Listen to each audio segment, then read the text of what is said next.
శుభోదయం.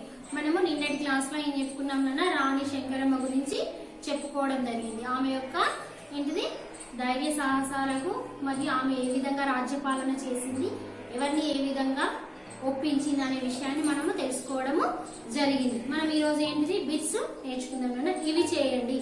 విని అర్థం చేసుకొని ఆలోచించి మాట్లాడడం.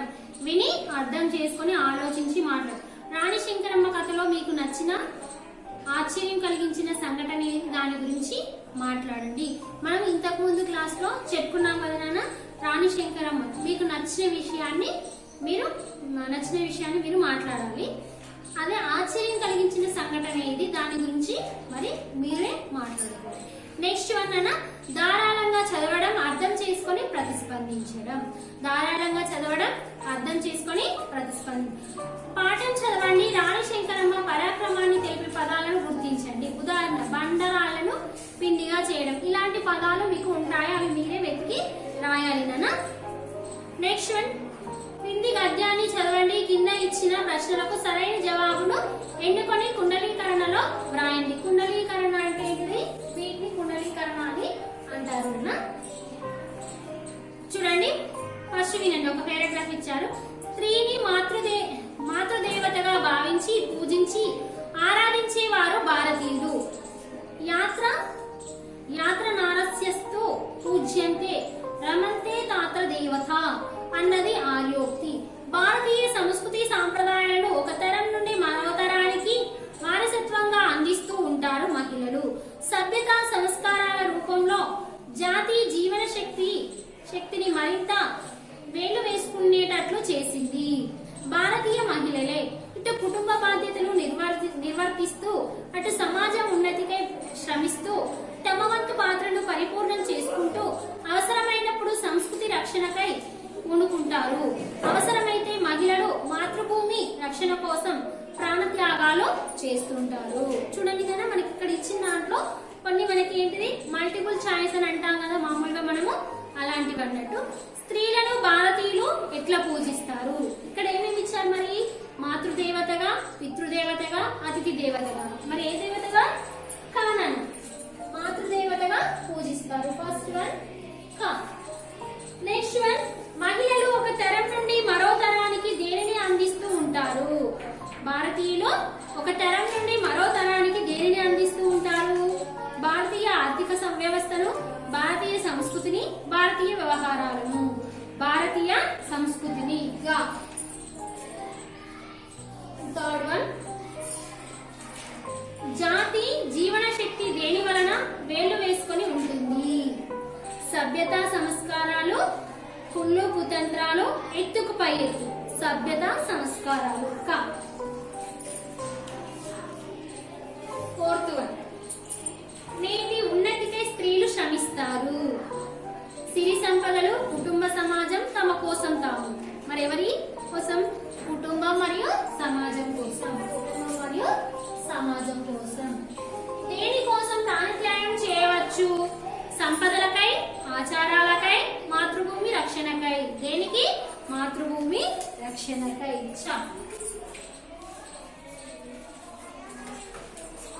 నెక్స్ట్ వన్ అన్న మనకి ఇక్కడ సృజనాత్మకత ప్రశంస. రాణి శంకరమ్మ చరిత్రను ఏకపాత్రాభినయం చేయడానికి వీలుగా తగిన అంశాలతో రచన చేయండి, ప్రదర్శించండి. సృజనాత్మకత ఇది మీరే కాబట్టి మీరు ఇది కంపల్సరిగా చేయాలి. నెక్స్ట్ వన్ పదజాల వినియోగం. ఏంటిది? పదజాల వినియోగం. పదజాల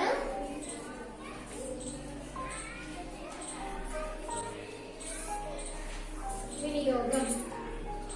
గీత గీసిన పదాలకు అర్థాలు రాసి వాటితో సొంత వాక్యాలు రాయండి. చూడండి నాన్న, నిర్మల్ కొయ్య బొమ్మల తయారీ ప్రసిద్ధి. నిర్మల్ కొయ్య బొమ్మల తయారీకి ప్రసిద్ధి. గీత గీసిన పదాలకు అర్థాలు రాయండి. ప్రసిద్ధి. చూడండి, ప్రసిద్ధి అంటే ఖ్యాతి. ప్రసిద్ధి ఖ్యాతి. స్వప్నం. స్వప్నం కళ. సమరం.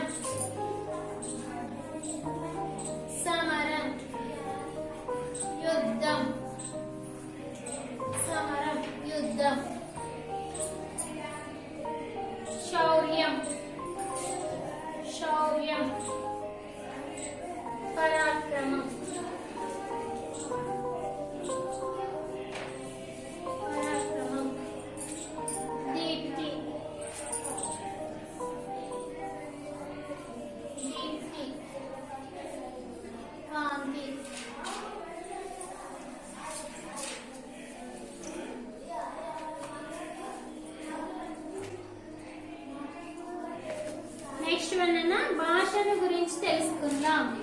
భాషను గురించి తెలుసుకుందాం.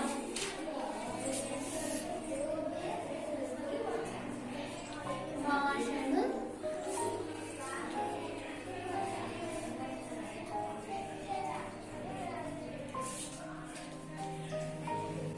తెలుసుకుందాం. ఫస్ట్ వన్, క్రింది పదాలను విడదీయండి, సంధిని గురించి సంధి పేరు వ్రాయండి. రంగనాథాలయం, రంగనాథాలయం, రంగనాథాలయం, రంగనాథ, రంగనాథ ప్లస్ ఆలయం.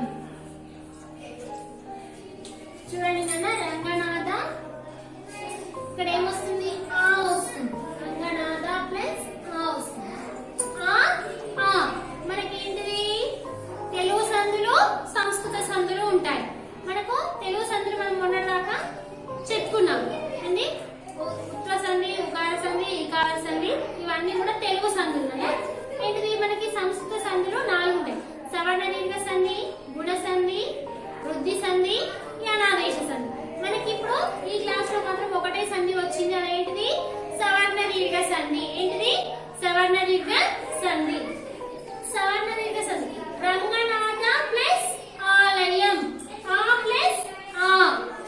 ఇది దీనికి ఆ ఈ ఊరులకు అవే అచ్చులు పరమైతే, ఆ ఈ ఊ రూలకు, ఆ ఈ రూలకు అవే అచ్చులు, అదే అచ్చులు, అదే అచ్చులు పరమైతే, పరమైతే దీర్ఘము, దీర్ఘము ఏకాదేశమగును.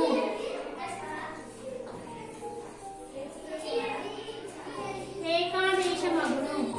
చూడండి నిన్న మనకి ఇవి కొంచెం మనకు వేరుగా ఉంటాయి. మామూలుగా మనకు తెలుగు అంటే మామూలుగా మనం వాడే భాషల్లో ఉండేటువంటి పదాలను మనకేంటిది? ఉకార సంధి, ఈకార సంధి అవి వస్తాయి. మనకు మామూలుగా ఇవి కొంచెం సంస్కృత పదాలకు సంబంధించినవి ఉంటాయి. రంగనాథ ప్లస్ ఆలయం, రంగనాథ ప్లస్ ఆలయం. చూడండి, అమృతాన్నం. సెకండ్ వన్, అమృతాన్నం, అమృతాన్నం, అమృత ప్లస్ అన్నం, అమృత ప్లస్ అన్నం, అమృత ప్లస్ అన్నం. అమృత ఆ ప్లస్ ఆ, ఆ ప్లస్ ఆ. ఇక్కడ ఏంటిది? ఆ ప్లస్ ఆ కాబట్టి అదే అచ్చులు పరమైతే దీర్ఘము ఏకాదేశమగును. థర్డ్ వన్ అయినా అజరామరం, అజరామరం, అజరామరం, Ezra plus ఆమరం, Ezra plus, Ezra plus ఆమరం, అజరామరం. చూడండి, అజర ఆ ప్లస్ ఆ, ఆ ప్లస్ ఆ. నెక్స్ట్ వన్, కవీంద్రుడు, కవీంద్రుడు,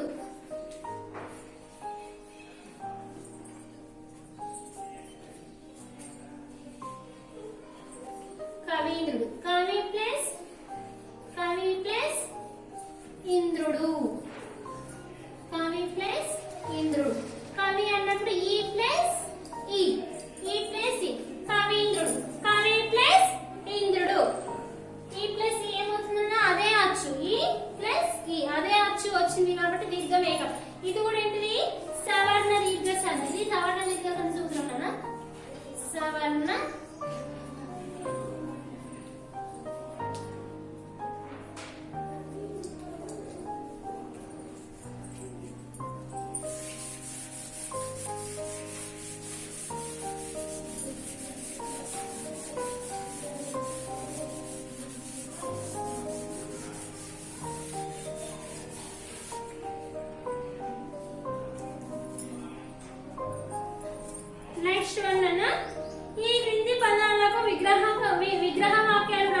సమాసాల పేర్లు రాయండి. ఏంటిది మరి? ఫస్ట్ వన్ విగ్రహ వాక్యాలు. విగ్రహ వాక్యాలు రాసి సమాసం పేరు రాయండి.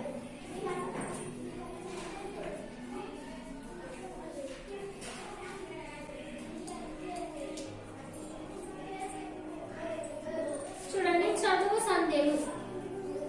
చదువు సంధ్యలు. చదువు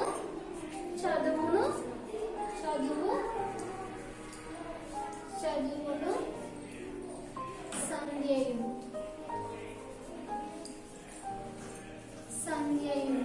ఇదేంటిదన్నా? ఇందులో రెండు ఉన్నాయి, రెండు పదాలు. చదువును సంధ్యయులు అంటే రెండు ఉన్నాయి కాబట్టి ఇదేంటిది? ద్వంద్వ సమాసం. నెక్స్ట్ వన్ పాము ముంగీసలు. పాము ముంగీసలు.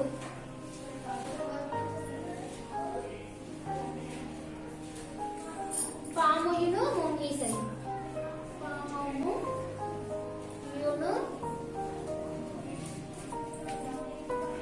ముంగీసలు. ఇది కూడా ఏంటన్నా? ద్వంద్వ సమాసం. ఎండా వానలు.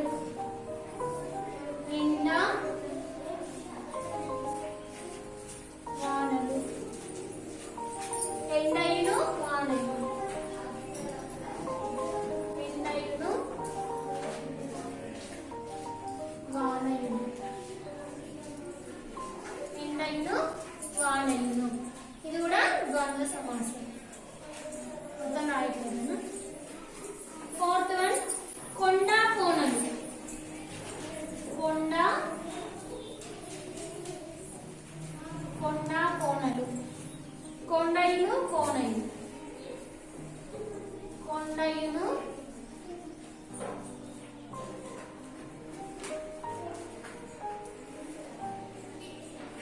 కోనయును. మంత్రతంత్రాలు.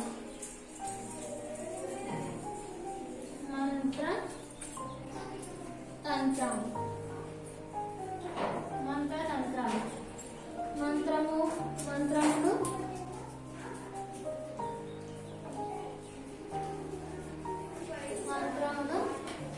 తంత్రము. ఇది కూడా ఏంటన్నా? ద్వంద్వ సమాసం. తల్లిదండ్రులు.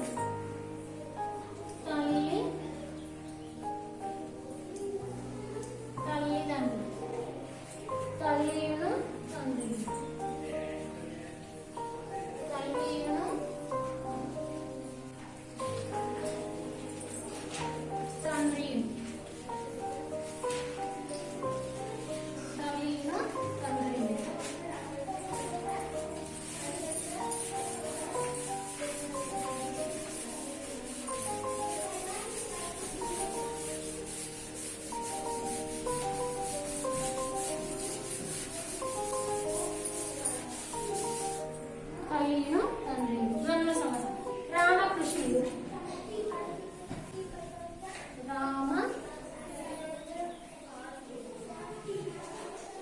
రామకృష్ణుడు. రాముడును కృష్ణుడు. రాముడును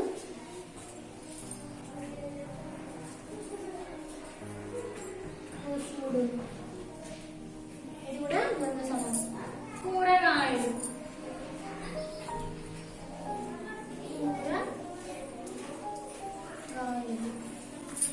కూరగాయలు.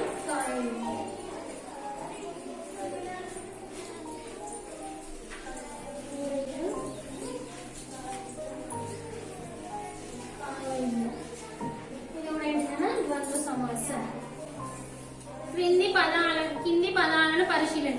నవరసాలు చతుర్వేదములు షట్చక్రవర్తులు, పంచపాండవులు, దశ దిశలు. ఈ పదాలలో మొదటి పదం పూర్వం. మనం ఇంతకు ముందు చెప్పుకున్నాం. మొదటి పదం పూర్వపదం, పరపదం. మొదటి పదం రెండో పదం అంటారు. పదం సంఖ్యావాచకంగా ఉండి రెండవ పదం పరపదంగా నామవాచకంగా ఉంది. వీటికి విగ్రహ వాక్యాలు ఇట్లా ఉంటాయి. నవరసాలు 9 సంఖ్య గల రసాలు. నవరసాలు, నవ అంటే ఏంటిది 9. చతుర్వేదములు, చతుర్వేదములు, చతుర్ అంటే 4 సంఖ్య గల వేదములు. షట్చక్రవర్తులు 6 సంఖ్య గల చక్రవర్తులు. పంచపాండవులు 5 సంఖ్య గల పాండవులు. దశ దిశలు 10 సంఖ్య గల దిక్కులు. 8 బొమ్మలు 8 సంఖ్య గల బొమ్మలు. మొదటి పూర్వపదం సంఖ్య అయితే తర్వాత పరపదం ఆ సంఖ్యను సూచించే నామవాచకమై ఉంటుంది. పూర్వపదం సంఖ్యావాచకం అయితే అది ద్విగు సమాసము అవుతుంది. పూర్వపదం సంఖ్యావాచకం అయితే అది ద్విగు సమాసం. మనం చూడండి గుడ్డిగా గుర్తుపెట్టుకోవాలి. అందులో సంఖ్య వచ్చిందనుకో అది ద్విగు సమాసం అని గుర్తుపెట్టుకోవాలి. సంఖ్య ఏదైనా ఒక సంఖ్య వచ్చిందనుకోండి అది ద్విగు సమాసం అని గుర్తుపెట్టుకోవాలి. చూడండి నేను మనకి ఇక్కడ కింది సమాస పదాలకు విగ్రహ వాక్యాలు రాసి సమాసాల పేర్లు రాయండి. శతాబ్దం 100 శతాబ్దం అంటే ఏంటిది 100 సంవత్సరాలు ద్విగు సమాసం. చూడండి మనకి ఇక్కడ ముక్కు చెవులు. ఫస్ట్ వన్ ముక్కు చెవులు. ముక్కు చెవులు. చూడండి ముక్కును చెవులు. ముక్కును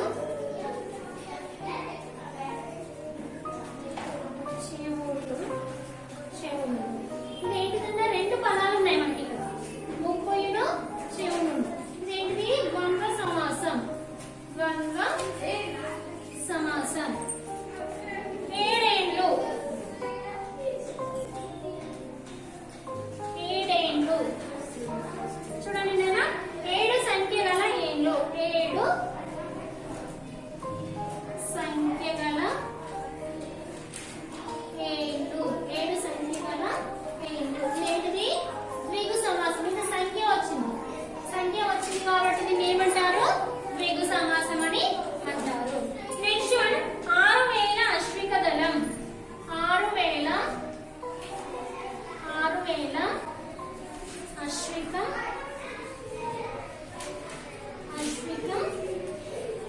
దళం. 6000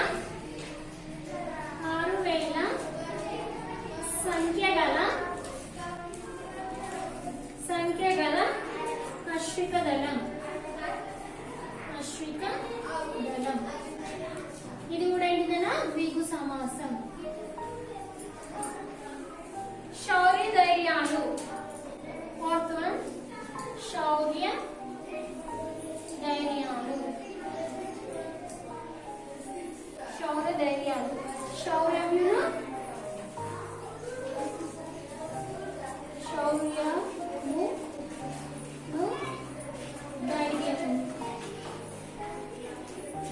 ధైర్యము. ఇందులో 2 పదాలు వచ్చాయి. 2 పదాలు వచ్చాయి కాబట్టి ఏంటిదన్నా ద్వంద్వ సమాసం. మనకి సంఖ్య వచ్చిందంటేనేమో ద్విగు సమాసం అని గుర్తుపెట్టుకోవాలి. పదాలు 2 పదాలు వచ్చాయనుకోండి అవి ద్వంద్వ సమాసం అని గుర్తుపెట్టుకోవాలన్న. ఇవన్నీ కూడా మీరు ఏం చేయాలి నీట్ గా సిడబ్ల్యూ నోట్బుక్ లో రాసుకోవాలి. మనకి ఇంతటితో ఏంటంటే సిలబస్ మొత్తం కూడా కంప్లీట్ గా అయిపోయింది నాన్న. కాబట్టి మీరు ఏం చేయాలి అన్ని కూడా మళ్ళీ ఒకసారి మీరు ఏం చేయాలి రివిజన్ చేసుకోవాలి. ఫస్ట్ లెసన్ నుంచి 12 లెసన్స్ ఉన్నాయి కదా. మీరు 3 days కా 4 days కా ఒక లెసన్ కంప్లీట్ చేసుకుంటూ ఉండాలి. ధన్యవాదాలు.